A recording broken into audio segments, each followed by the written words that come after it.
자신이 어떤 존재인가를 바로 아는 것은 대단히 중요합니다.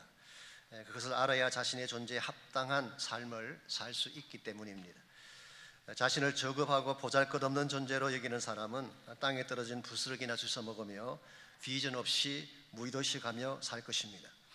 그러나 하나님 안에서 참된 자아를 발견한 사람은 더 높은 차원의 부르심을 향해 날마다 날개치며 올라가는 삶을 추구할 것입니다. 이런 의미에서 하나님 앞에서 내가 어떤 존재인가를 바로 아는 것은 건강하고 풍성한 크리스찬 삶을 사는 데 있어서 대단히 중요한 요소라고 할 수 있습니다. 미국 사람들이 자주 인용하는 우화 중에 독수리와 닭에 대한 우화가 있습니다. 어떤 아이가 산에 갔다가 독수리 알 하나를 주워와서 알을 품고 있는 암탉의 둥지에 집어넣습니다. 얼마 뒤에 뿅아리와 함께 새끼 독수리도 부화가 되어서 나왔습니다. 그런데 새끼 독수리는 뿅아리들과 달리 몸집이 크고 부리와 발톱이 날카로웠습니다. 더구나 그의 겨드랑이에는 뿅아리와 달리 제법 큰 날개가 돋아 나왔습니다. 그때 그는 생각합니다. 나는 왜 이처럼 험악하게 생겼을까? 뿅아리는 부드럽고 다 귀여운데 나는 왜 덩치도 크고 모든 것이 날카롭고 거칠기만 할까? 그래서 이 독수리는 뿅아리 사회에서 따돌림 받지 않기 위해서 도단한 날개를 감추고 부리는 곡식 쪼아 먹는 데 사용하고 발톱은 벌레를 찾아 땅을 헤집는 데만 사용을 했습니다. 이와 같이 살던 중에 어느 날 밤인데 들쥐 떼가 닭장을 공격해 왔습니다. 닭장 안에 있던 닭들이 정말 수라장이 되어서 뛰어다니기 시작하고 독수리도 닭들과 마찬가지로 겁에 질려서 도망을 달렸습니다. 왜냐하면 독수리는 덩치는 컸지만 아무 기능도 발휘할 수 없는 치킨이 되어 있었기 때문입니다. 그러던 어느 날인데 구름 없는 맑은 하늘을 높이 날아다니는 위용이 있는 새 한 마리를 보게 됐습니다. 매섭게 생긴 부리를 갖고 있고 갈고리처럼 보이는 발톱을 가지고 있고 우아하게 펄럭이는 멋진 날개를 가진, 쉽게 말하면 독수리를 본 것입니다. 그 새의 위용 앞에 들쥐는 물론이고 피하지 않는 짐승이 없었습니다. 이것을 바라본 닭장 안의 독수리가 말을 합니다. 저렇게 멋진 새가 있다니 나도 저렇게 한번 날아봤으면 중얼거리자 듣고 있던 닭 친구들이 말을 했습니다. 넌 꿈도 꾸지 마. Don't even think of it. You are a chicken. 너는 치킨에 불과한데 감히 어떻게 저렇게 날아다니는 독수리를 생각할 수 있다는 것이냐.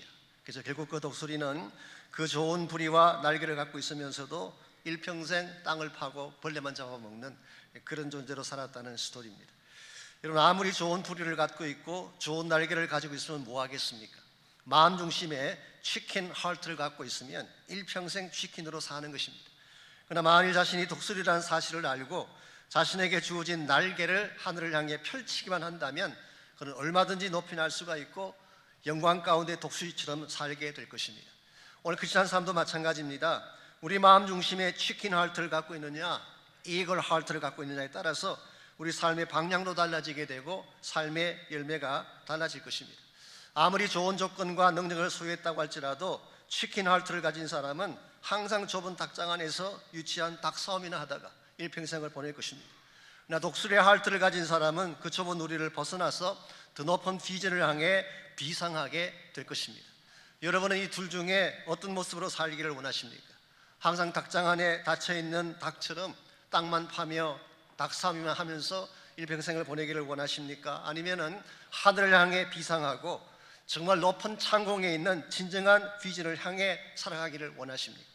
성경은 여러분과 제가 하늘을 향해 비상하는 독수리가 될 것을 기대하고 있습니다. 하나님 우리 심령 가운데에 성령을 주시고 하나님의 영을 부어주셔서 우리가 마음껏 날개를 펼치며 올라갈 수 있도록 그런 삶을 만들어 주셨는데, 문제는 그렇게 살지 못하고 아직도 땅만 바라보며 닭장 안에 닭처럼 살아가는 케이스를 많이 본다는데, 오늘 우리의 문제가 있습니다. 어떻게 하면 이 닭장을 벗어나서 하나님께서 준비하신 참된 비전을 향해 올라가는 독수리같이 비상하는 삶을 살 수 있을지 오늘 같이 봉독한 본문을 통해서 이것을 함께 나눠보려고 합니다. 오늘 같이 읽은 본문에 보시게 되면 좁은 공간 안에서 서로 잘났다고 투쟁하고 있던 고린도 성도들을 향한 사도 바울의 일종의 책망의 말씀이 오늘 본문의 내용입니다. 먼저 16절을 보시면 바울은 우리가 어떤 존재인가를 밝혀주고 있습니다. 16절, 너희는 너희가 하나님의 성전인 것과 하나님의 성령이 너희 안에 계시는 것을 알지 못하느냐. 일종의 반문입니다. 당연히 알아야 될 것인데 아직 알지 못하느냐. Don't you know that you are the temple? 너희들이 성전이라는 사실을 아직도 알고 있지 못하느냐. 오늘 본문에서 성전이라고 번역한 이 단어는 성전 건물 전체를 표현하는 히에론이라는 단어가 아닙니다. 헬라 말의 히에론이라는 단어는 성전 건물 전체를 의미하는 것입니다. 오늘 본문에 사용된 성전이라는 이 단어는 나우스라고 해서 사실은 sanctuary, 성소라고 번역해야 될 단어입니다. 성소 혹은 지성소까지 포함한 하나님의 영광된 임재가 있는 sanctuary를 오늘 본문에서는 성전이라고 이렇게 번역을 했습니다. 이곳은 대단히 거룩하고 존귀한 장소가 아닐 수 없습니다. 그런데 바울은 너희들이 바로 그 성전이다 그렇게 말씀하고 있습니다.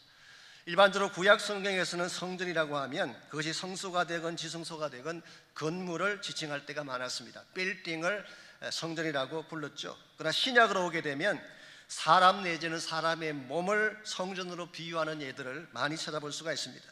복음서에 보게 되면 예수님께서는 예루살렘 성전을 자신의 몸으로 비유한 적이 있습니다. 너희가 저 성전을 헐면 내가 사흘 만에 다시 짓겠다. 그때 유대인들은 알아듣지 못했지만 예수님께서는 자기 몸을 말한 것이죠. 십자가 달려 돌아가시겠지만 사흘 후에 부활하실 것을 설명한 적이 있습니다. 바울 서신으로 오게 되면 이 현상이 더 뚜렷해지는 것을 발견하게 됩니다. 사도 바울은 성전을 교회 혹은 우리 인간의 몸으로 비유하고 이 성전을 여러분과 저의 삶으로 연결한 케이스를 많이 읽어볼 수가 있습니다.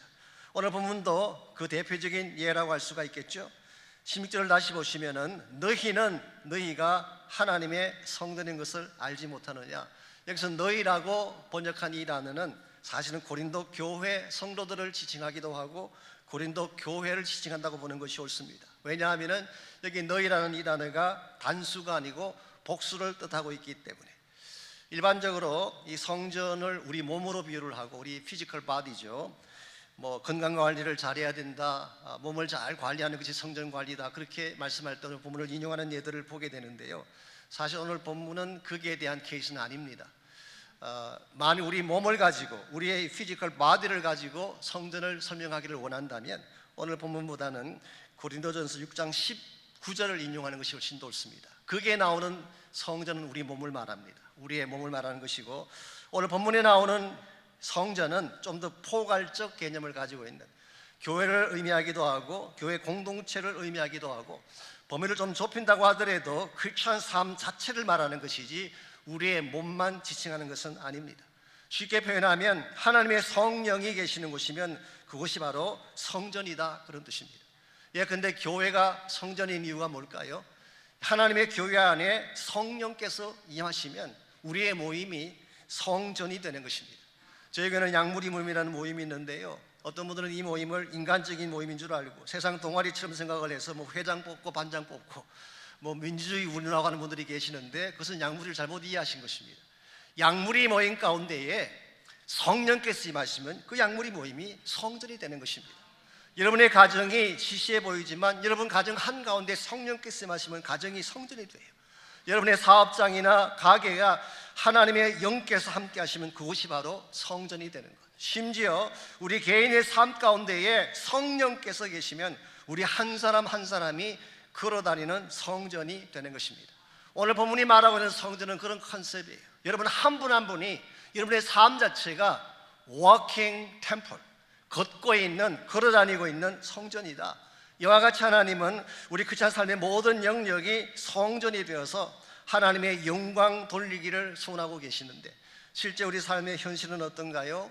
그렇지 못할 때가 참으로 많습니다. 성전으로 부름받았음에도 불구하고 성전되어 살지 못하는 우리의 모습, 이것은 우리 개인의 삶 가운데서도 많이 발견할 수가 있습니다. 우리 안에 탐욕이 있다든가 세상적인 자랑이 있어서 정말 가져야 될 바른 성결함을 이루지 못하고 나의 욕심을 위해 살아가게 되면 성전이 되지 못하고 우리 세상 사람들의 비난의 대상이 되고 잘못된 치탄의 대상이 되는 것을 볼 수가 있는 것입니다. 사도 바울은 오늘 본문의 말씀을 기록할 때에 아마도 고린도 교회 상황이 이와 같았던 것 같습니다. 교회 안에 모인 성도들이 서로 세상 지혜를 자랑하고 편가르기를 하고 서로 다투며 살아갈 때에 너희들이 하나님의 성전인 것을 알지 못하느냐, 바로 이 사실을 지적한 것입니다. 17절을 보면은 누구든지 하나님의 성전을 더럽히면 하나님이 그 사람을 멸하시리라. 하나님의 성전은 거룩하니 너희도 거룩하니라. 여기서 주목해야 될 단어가 누구든지라는 단어예요. What, whosoever. 대상이 누구든지 남녀노소를 강론하고 교회를 다니는 사람이든 나온 지 얼마 되지 않은 사람이든 누구든지 그 대상이 누구든지 성전을 더럽히면 하나님이 멸하시겠다고 했어요. 여기 더럽힌다는 이 단어는 두 가지 뜻으로 사용이 됐습니다. 하나는 깨뜨린다는 의미가 destroy한다, 파괴시킨다 그런 의미가 있어요. 또 한 가지 의미는 부패시킨다, defile한다, 오염시킨다. 마치 죄가 누룩처럼 퍼져가서 우리 몸을 오염시키는 것처럼 하나님의 성전을 오염시키고 누추하게 만드는 자들, 이와 같이 하나님의 성전인 교회를 깨뜨린다든가 오염시킨다든가 이와 같은 일을 하는 사람들을 하나님은 멸하시리라고 했어요. Very strong word. 굉장히 강한 용어를 사용하고 있습니다. 왜 하나님께서 하나님의 성전을 깨뜨리는 자를 이처럼 음하게 다루실까요? 이유는 하나님의 거룩성을 훼손하기 때문입니다. 여러분이 구약 성경을 보게 되면 구약에서는 더 엄격하게 그것을 다루었어요. 레위기 15장 31절에 보게 되면 성전을 더럽히는 자는 죽이라고 했어요. 죽였어요. 민수기 19장 20절에 보게 되면 백성으로부터 축출시켰다 그렇게 기록되어 있어요. 이런 의미에서 우리가 다른 것은 몰라도 그리스도의 몸을 상하게 하는 것은 굉장히 조심해야 됩니다. 공동체를 훼손시킨다든가 예배를 훼손시킨다든가 이와 같은 하나님의 성전을 깨뜨리는 경우에는 하나님이 결코 그냥 두시지 않을 것이기 때문에 이런 의미에서 우리가 하나님 앞에서 바른 성전이 되고 하나님의 성전을 깨뜨리고 회파시키는 삶이 아니라 하나님의 성전을 성전답게 만들어서 하나님의 영광을 위해 사는 것은 굉장히 중요한 과제인 것입니다. 오늘 우리의 삶 자체가 성전이 되려면 여러분의 가정이 성전이 되고 공동체가 성전이 되어서 하나님께 영광을 돌리려면 과연 무엇이 필요할까요? 오늘 본문에 보시게 되면 우리 그리스도인들이 하나님의 성전답게 살아가는 데 꼭 필요한 세 가지 인식이 오늘 본문에 소개가 되어 있습니다. 첫 번째가 자기 자신의 실체에 대한 인식입니다. 내가 누구인가에 대한, 내가 어떤 존재인가에 대한 것을 먼저 알아야지 성전답게 살 수 있다 그런 뜻입니다. 18절 말씀 보겠습니다.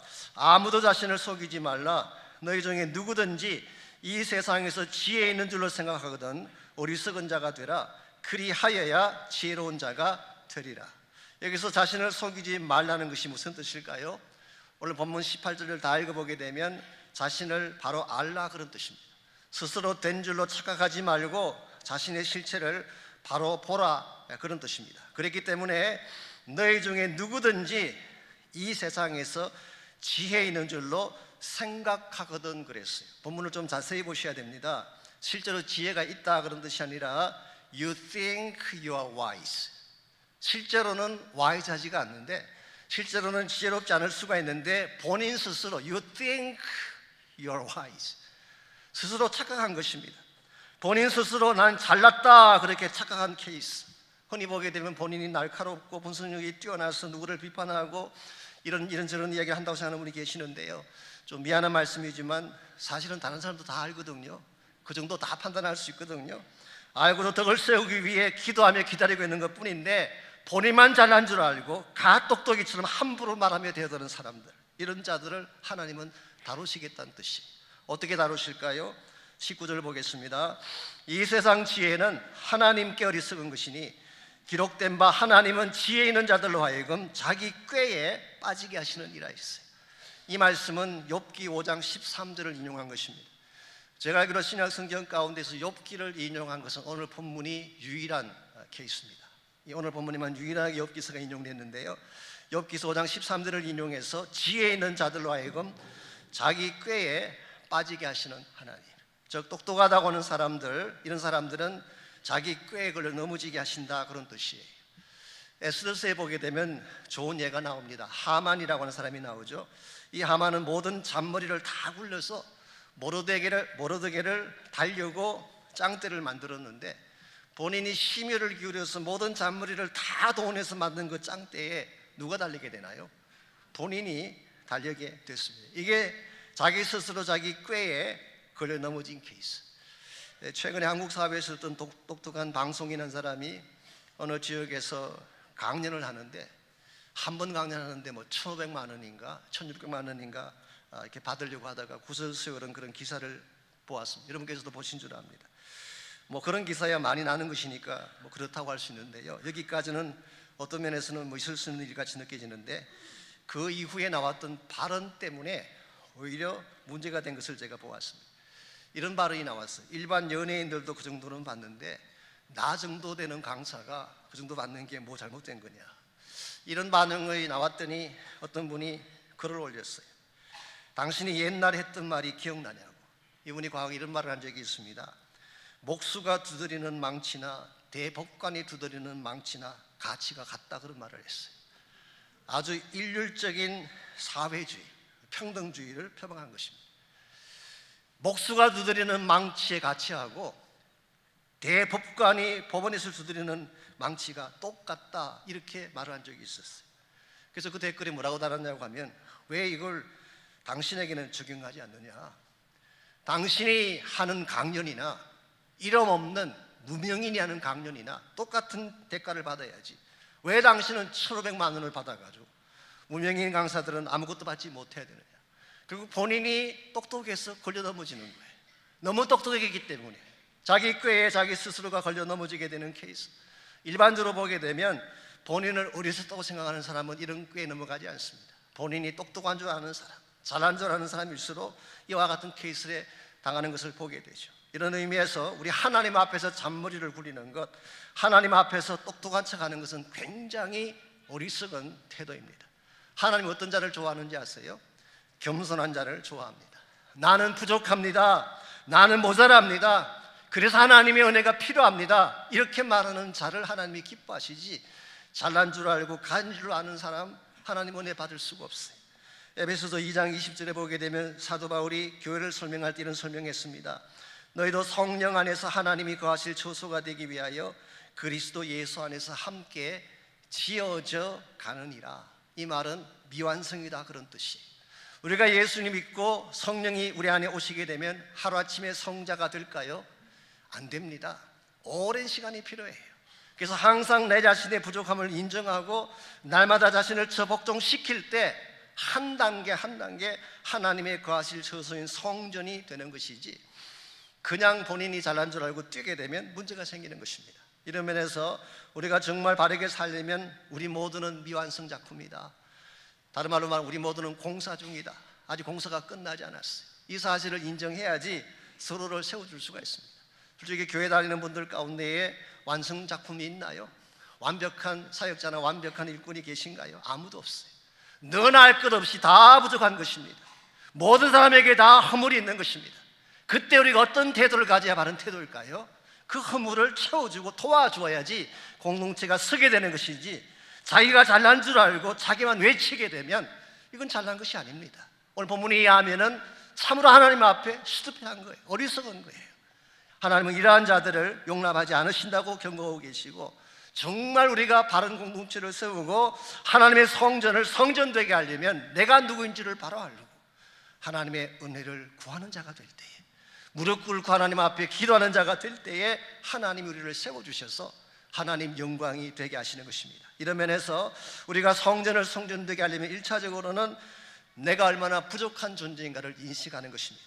두 번째로 가져야 될 인식은 우리에게 주어진 축복이 무엇인가를 인식하는 것입니다. 하나님은 여러분과 저에게 예수를 믿는 순간부터 많은 축복들을 주셨어요. 나에게 주어진 축복이 어떠한지를 바로 알 때 세상 헛된 영광에 속지 않을 수가 있게 되고 세상에 끌려다니지 않게 되는 것입니다. 그래서 21절을 보시면은 그런즉 누구든지 사람을 자랑하지 말라, 만물이 다 너희 것임이라 그랬어요.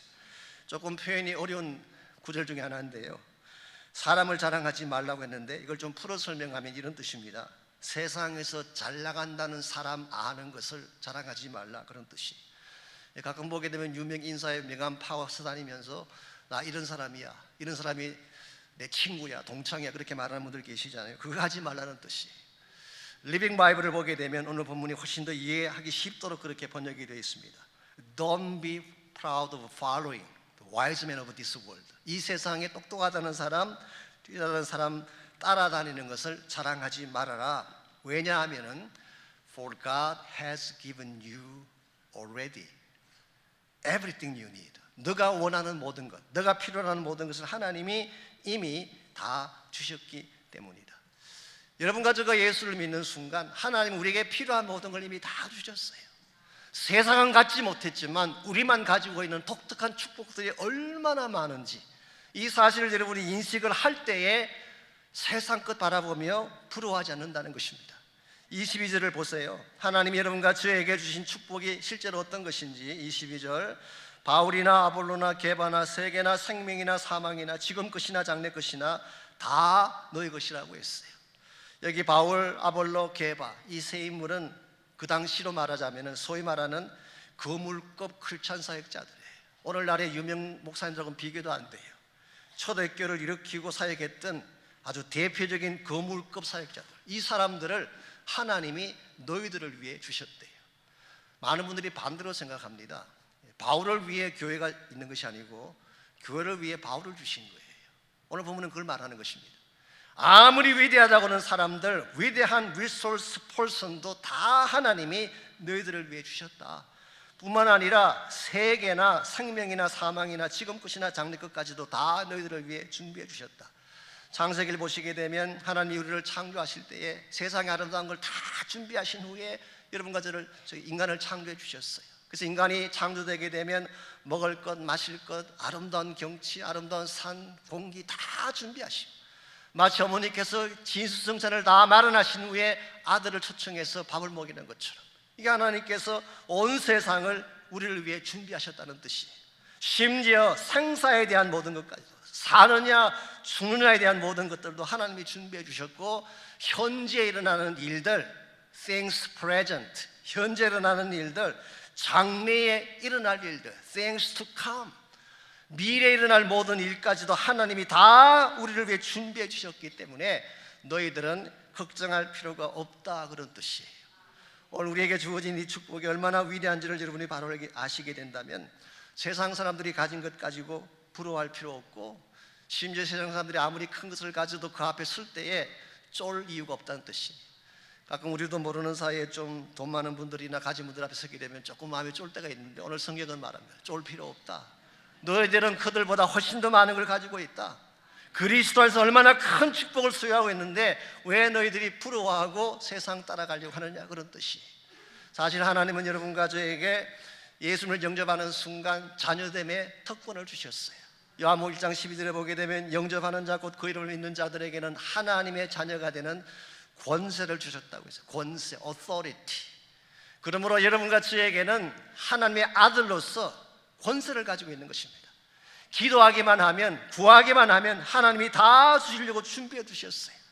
요한복음 16장 24절은 이렇게 기록합니다. 너희가 지금까지 나의 이름으로 구하지 않았지만 구하라, 그리하면 받으리니 너희 기쁨이 충만하리라고 했어요. 구하기만 하면 주시려고 하나님은 모든 걸 다 준비해 주셨는데 왜 너희들이 세상 유명인 따라다니고 세상 사람들 따라다니느냐? 너희들에게 주어진 더 놀라운 차원의 축복을 인식하고 누리라, 그런 뜻입니다. 오늘 여러분과 제가 이 사실을 바로 알고 정말 그리스도 안에서 누려야 될 참된 축복과 가치를 누려야지 성전답게 살 수가 있어요. 우리가 하나님 믿고 성전이 되었음에도 불구하고 세상 따라다닐 때가 많잖아요. 초라하게 느껴질 때가 많잖아요. 오늘 바울은 그렇게 살지 말고 정말 너희들에게 이미 부여함이 있음을 알고 성전답게 살아라, 그렇게 권면하고 있습니다. 이와 같이 우리가 정말 하나님의 성전답게 하나님 영광에 바로 살려면 1차적으로는 내가 누구인지를 바로 알아야 됩니다. 두 번째, 나에게 주어진 축복이 무엇인지를 인식을 해야 됩니다. 마지막 세 번째로 우리 인생의 주인이 누구인지를 인식해야지 여러분이 성전답게 바르게 살아갈 수 있습니다. 오늘 본문에서 우리 안에 성령이 임하신다, 성령께서 거주하신다, 그렇게 말씀하셨는데요. 믿는 자들의 심령 가운데 성령을 주셨다고 하는 것은 여러분이 하나님의 소유가 되었다고 하는 부인할래야 부인할 수 없는 증거다, 그런 뜻이에요. 사도 바울은 이 성령이 우리에게 주어진 것을 일종의 earnest money 혹은 다운 페이먼트라고 그렇게 설명을 했어요.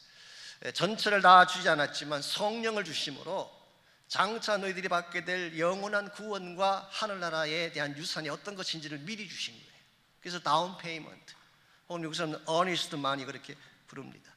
그래서 성령이 우리 안에 거하신다는 사실 자체가 이미 우리는 하나님의 소유가 되었고 천국의 백성이 되었음을 증거해 주는 것입니다. 13절을 보십시오. 너희는 그리스도의 것이요 그리스도는 하나님의 것이다. 우리에게 주어진 모든 것이, 우리 가진 모든 소유와 모든 축복이 예수 그리스도의 소유일 뿐만 아니라 예수님은 하나님의 소유가 되셨기 때문에 궁극적으로 여러분과 저의 삶 전체는 누구 것이라는 뜻입니까? 하나님 것이라는 뜻이에요. 내 것이 아닙니다. 하나님 것이. 우리 모두가 하나님의 소유가 되었다는 사실을 알 때, 즉 하나님이 내 인생의 주인이라는 사실을 알 때에 함부로 살지 않게 됩니다. 이 주인의 명성에 걸맞게 살려고 하지 않겠어요? 우리 하늘 아버지가 영광된 분이라면 그분의 영광에 걸맞게 살려고 할 것입니다. 뿐만 아니라 하나님이 내 인생의 주인이라는 사실을 알아야지 우리 인생이 안전할 수가 있어요. 성경은 말합니다. 하나님의 소유가 된 백성을 누구도 빼앗아갈 수가 없다. 어떠한 악한 자도 어떠한 존재도 어떠한 사건도 하나님의 손 안에 있는 우리를 빼앗아갈 수가 없어요. 요한복음 10장 29절은 분명히 이야기합니다. 그들을 주신 내 아버지는 만유보다 크심에 아무도 아버지 손에서 빼앗을 수 없느니라. 여러분이 예수님을 영접하는 순간 여러분 한 분 한 분은 하나님 손 안에 들어가 있는 것입니다. 하나님의 손이 얼마나 스트롱한지 누구도 하나님의 손에 있는 우리를 빼앗아갈 수가 없어요. 로마서 8장 38절 39절은 좀 더 구체적으로 소개합니다. 사망이나 생명이나 천사나 권세자들이나 현재일이나 장래일이나 능력이나 높음이나 깊음이나 다른 어떤 피조물도 우리를 우리 주 예수 그리스도 안에 있는 하나님의 사랑에서 끊을 수 없느니라. 어떠한 사건이 일어나도 어떠한 존재가 우리를 공격해도 현재 주어진 사건이건 장래에 일어날 일이건 무엇이든 간에 그리스도 예수 안에 있는 하나님에게서 우리를 끊을 수 없다. 그러면 여러분은 예수 그리스도 안에 있는 것 자체가 하나님 안에 있는 것이기 때문에 안전한 존재가 되고 무슨 일을 맞이해도 두려워하거나 염려할 필요가 없는 것입니다. 하나님이 책임져 주실 것이기 때문에. 몇 년 전에 한국에 있는 국민일보에 그 한동대 총장을 역임하신 김영길 장로님에 대한 간증이 시리즈로 소개된 적이 있습니다. 역경의 열매라는 그런 제목으로 20회에 걸쳐서 간증이 소개가 됐는데요. 아시는 대로 이분은 한국에서 대학을 졸업하시고 한국에서는 금속과학을 전공하셨는데 미국에 오셔서는 뉴욕에는 RPI 공대, 많은 분들이 잘 모르시지만 사실은 미국에서 가장 오래된 공과대학이라고 합니다. 1824년도에 설립된, 그래서 재료공학으로 PhD를 하시고 한국에 오셔서 카이스트에서 교수로 계셨습니다. 그분의 간증에 의하면 그때까지는 인생이 평탄했대요. 별 문제도 없고 큰 이슈도 없고 그저 편안하게 잘 살았는데 예수님 믿고 나중에 한동대학교 총장을 맡으면서 엄청난 시련이 그에게 찾아왔어요. 아시는 분 다 아시겠지만 고소 고발 때문에 형무소까지 갔다 오고 그 정말 깨끗하고 참 좋으신 그분이 전과자가 돼야지 형무소까지 갔다 오는 그런 고통을 겪지 않았습니까?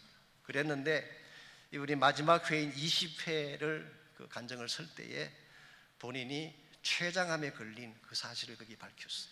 지금까지 밝히지 않았던 것인데 이분이 그 20회 마지막 회에서 본인이 췌장암에 걸렸다는 사실을 밝혔습니다. 위난 기회 병원을 갔다가 검진을 받았는데 췌장암 4기라고 하는 판정이 나왔어요. 아시겠지만 암 중에 가장 그 어려운 암, 지독한 암이 췌장암이고 거의 생존 확률이 없다고 할 정도로 어려운 암인데 이미 말기가 된 것입니다. 의사가 판정하기를 maybe 길면 8개월 정도 가능하다 그렇게 이야기했어요. 그 말을 듣는 순간 내 인생이 여기까지구나. 하나님 나에게 여기까지 살도록 이렇게 인생을 주셨구나. 그렇게 생각을 하고 기도를 하는데 그분도 인간인지라 솔직히 마음이 좀 당황이 되더래요. 억울하기도 하고 답답하기도 했어요.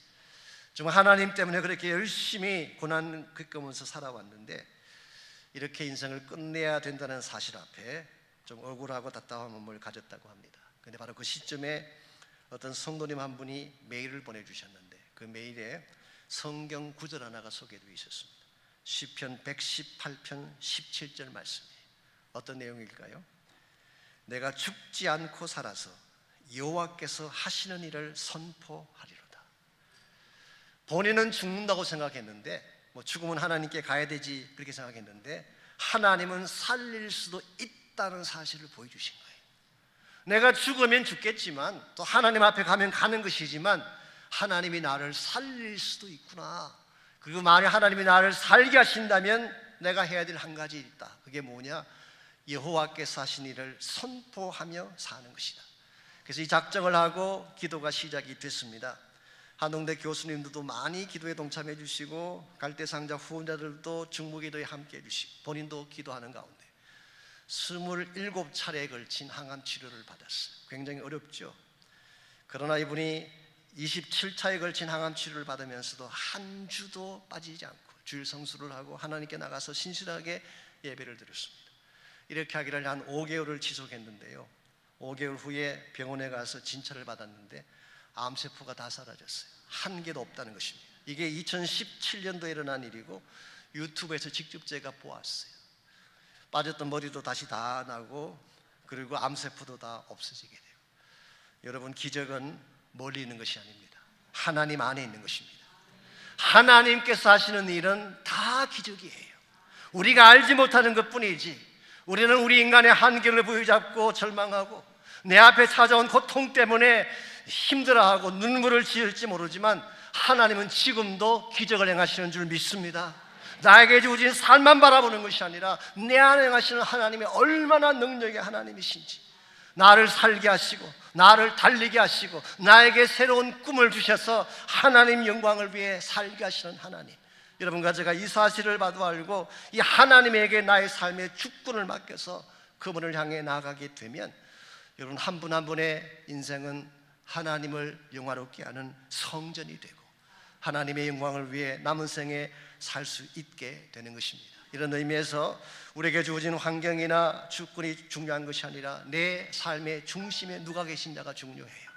만약 나의 심령 한가운데 성령께서 계신다면, 나의 심령 한가운데 성령이 강력하게 임재하셔서 내 마음을 다스리고 계신다면 내 마음 자체가 성전이 됩니다.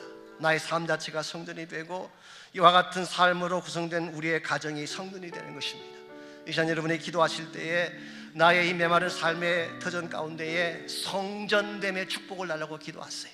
내 안에 성령이 충만하고 성령의 능력이 가득 차서 가는 곳마다 성전으로 살게 해달라고 기도하시고 여러분의 가정이 성전 되도록 기도하십시오.